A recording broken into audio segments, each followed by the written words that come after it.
বন্ধুরা, আজকে রেসিপি করব পটল বাটা।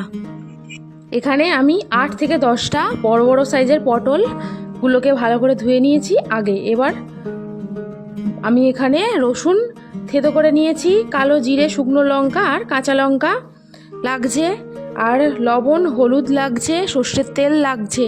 আমি এখানে পটলগুলোকে ভালো করে ছুরি দিয়ে গাগুলোকে একটু হালকা যে আস্তরণ থাকে সেই লেয়ারটাকে আমি একটু চেঁচে দিলাম, আর দু সাইড মুখ ভালো করে আমি কেটে দিলাম। এরকম করে প্রত্যেকটা পটলে আমি কিন্তু এরকমভাবে ছাড়িয়ে নেবো সুন্দর করে করে। আর পটলের পরিমাণ আমি এখানে এরকম নিয়েছি, তোমরা যদি কম খেতে চাও কম নিতে পারো, যদি বেশি খাবে তো পটলের পরিমাণ তোমরা সেক্ষেত্রে বেশি রাখতেই পারো। এবার পটলগুলোকে দেখো আমি এরকম করে ভালো করে ছাড়িয়ে নিয়েছি হালকা করে। এবার এগুলোকে আমি আগে কিন্তু ধুয়ে নিয়েছি, এখন কিন্তু ধোবো না। যা ধোয়ার আমি কিন্তু আগে ধুয়ে নিয়েছি, এখন কিন্তু ধোবো না। এখন এইগুলোকে সরু সরু করে টুকরো করব, দু সাইড করে মাঝখান বরাবর চিড়ে নিয়ে এবার সেই পটলগুলোকে পুরো এরকম সরু সরু করে আমি কেটে নিচ্ছি। প্রত্যেকটা পটল কিন্তু আমি কেটে নিচ্ছি, এরকম করে একটা কেটে নিয়েছি, বাকিগুলোকেও আমি কিন্তু সময় ধরে ধরে কেটে নেব আস্তে আস্তে। এই রকম করে সরু সরু করে কাটতে হবে। তারপর কিভাবে কি করতে হবে অবশ্যই তোমাদের সাথে শেয়ার করছি। তবে যারা এরকমভাবে পটল খেতে চাও না তো তারা একবার এরকমভাবে ট্রাই করো, দুর্দান্ত খেতে হয়েছে আজকে স্বাদের। তো আমি পটলগুলো ফাইনালি কেটে নিয়েছি। আবার কড়ায় আমি সামান্য জল দিয়ে দিয়েছি, জলের মধ্যে কোনো রকম কিছু দেবো না, লবণ হলুদ আমি কিচ্ছু দেবো না, শুধু এখন যে পটলগুলোকে কেটে রেখেছি সেই পটলগুলো আমি দিয়ে দিলাম। দেখতে পাচ্ছ পটলগুলো দিয়ে দিয়েছি। পটলগুলো একটুখানি ভালো করে একটু হালকা সেদ্ধ বা ভাপানো যাকে বলে সেইরকম টাইপের আমি করে নেব। তার জন্য পটলগুলো একটু নাড়াচাড়া করে নিতে হবে খুন্তি দিয়ে, তারপর একটা থালা চাপা দিয়ে দিতে হবে। আর থালা চাপা দিয়ে যেটা করতে হবে সেটা হচ্ছে একটু ভাপিয়ে নিয়ে নিয়ে রান্নাটা করতে হবে। যে জলটা সেই জলটার মধ্যে দিয়েই পটলটা পুরো ভালোভাবে একটু মানে জল ঢুকে যাবে আর কি, ভাপানো হয়ে যাবে সুন্দর করে, তাহলে পটলটা একটু নরম হবে আর খেতেও ভালো লাগবে। আমি ঢাকনা চাপা দিয়ে দিলাম, একটু মিডিয়াম আঁচে রেখেই কিন্তু পটলটা একটুখানি ভালো করে একটু হালকা ভাপিয়ে নেব, বা হালকা সেদ্ধ টাইপের করা বলা যেতে পারে, কিন্তু সেদ্ধ না, ওই ভাপানো টাইপের। তো করা হয়ে গেল, আমি খুন্তি দিয়ে আর একবার একটু নাড়াচাড়া করে দিলাম। আর এবার এই দেখো পটলগুলো যেগুলো ভালো মানে আর কি ভিজে ভিজে হয়ে গেছে, কালার হয়ে এসছে, পটলগুলো অন্যরকম কালার চেঞ্জ হয়ে গেছে সাদা থেকে গ্রিন। তো সেইগুলো আমি উল্টে পাল্টে করে দিয়ে আবার আমি একটা থালা চাপা দিয়ে দিলাম। কিছুক্ষণ পর আমি এবার খুলে দেখলাম, দেখো জল ছেড়ে গেছে পটল থেকে একটু, তো অনেকটাই জল বেরিয়ে গেছে। এবার এই জলটা পুরো শুকনো হবে, তারপর কিন্তু আমার মানে হবে, না হলে কিন্তু হবে না, পুরো শুকনো করতে হবে। তারপরে কিন্তু এটাকে আমি নামিয়ে নেব।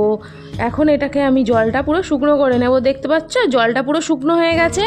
এবার আমি পটলগুলোকে একটা থালার মধ্যে তুলে নেব, তুলে একটুখানি ঠান্ডা করে নেব। কারণ এই পটলগুলোকে আমি এখন মিক্সিতে দিয়ে দিলাম, মিক্সারে, এবার বড় মিক্সারেই দিয়ে নিলাম। এবার এটাকে আমি বেটে নেব। বাটা হয়ে গেছে, দেখতে পাচ্ছ কি সুন্দর একটা বাটা হয়েছে। দেখো তোমাদের সাথে দেখাচ্ছি কত সুন্দর বাটা হয়ে গেছে। শুধু পটলটা আমি মিক্সারে বেটে নিয়েছি। এই দেখো বাটির মধ্যে ঢেলে নিয়েছি, কত সুন্দর দেখতে লাগছে পটল বাটাটা। এই এক বাটি হয়েছে। এদিকে আমি কড়া গরম বসিয়ে দিয়েছি, সর্ষের তেল পরিমাণ মতন দিয়ে দিলাম। এবার সর্ষের তেলের মধ্যে আমি যেটা দেবো সেটা হচ্ছে আমি কালো জিরে, একটু বেশ খানিকটা কালো জিরে নিয়েছি, সেটাকে ফোড়নে দিয়ে দিলাম এদিকে। তারপর কাঁচা লঙ্কা, শুকনো লঙ্কা ঝালের জন্য দিয়ে দিচ্ছি এদিকে।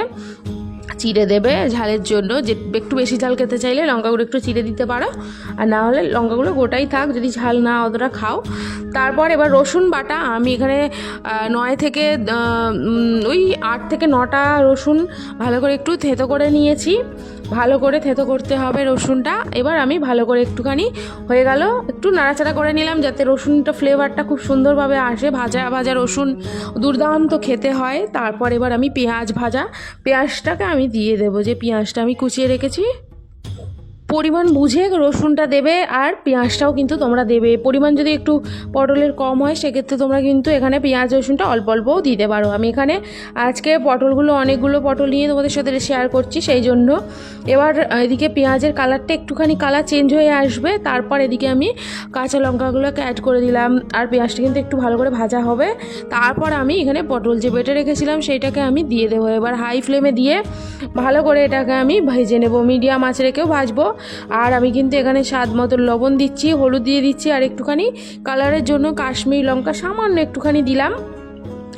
কিচ্ছু দিতে হবে না, শুধু এটা দিয়ে ভালো করে ভাজা করে নিতে হবে, তাহলে কিন্তু রেডি হয়ে যাবে আমাদের পটলের বাটা বা পটল ভর্তা যা বলো তাই। তো ভালো করে এটা খুন্তি দিয়ে একটু নাড়াচাড়া করে নিব, যাতে কড়ার মধ্যে ভালো করে ধরে না যায়, সেই দিকে কিন্তু আমাকে খেয়াল রাখতে হবে। তারপর কিছুক্ষণ পর এটা নাড়াচাড়া করতে করতে 10 মিনিটের মধ্যে আবার দেখো এইরকম একটা মিক্স তৈরি হয়ে গেছে। তারপর এটাকে আবার খুন্তি দিয়ে কড়াতে ভালো করে সাইডে করে দিচ্ছি যাতে না ধরে যায়। তো এটাকে একটু নাড়াচাড়া করতে হবে, নাহলে ধরে যাবে। তো দেখো লাস্ট পর্যন্ত আমি এরকমভাবে তৈরি হয়ে গেছে। তারপর আমি নামানোর সময় 2-4টে অল্প একটু সামান্য চিনি দিয়ে দিচ্ছি। এবার এটাকে আরেকটুখানি ভালো করে একটু নাড়াচাড়া করে নিলাম, আর কিছু দেওয়ার নেই। এটাকে এবার তো আরেকটুখানি নাড়াচাড়া করে এটা একটু শুকনো করে নেব। তা একটু 5-7 মিনিটের মধ্যে নেড়ে নিয়ে আমি নামিয়ে নিয়েছি, একটা থালার মধ্যে ঢেলে নিয়েছি। দেখো কত সুন্দর খেতে লাগছে, এটা দুর্দান্ত খেতে হয়েছে, গরম ভাতের সাথে জমে গেছে বা জমে গেছে, দুর্দান্ত খেতে হয়েওছে, অপূর্ব খেতে হয়েছে। তোমরা একবার ট্রাই করো বাড়িতে। তোমরা কালকে অবশ্যই কমেন্টস করে বলবে যে কেমন হয়েছে। আমি আজকে নিজে খেয়েছি, আমি নিজে তোমাদেরকে বলছি দারুণ হয়েছে।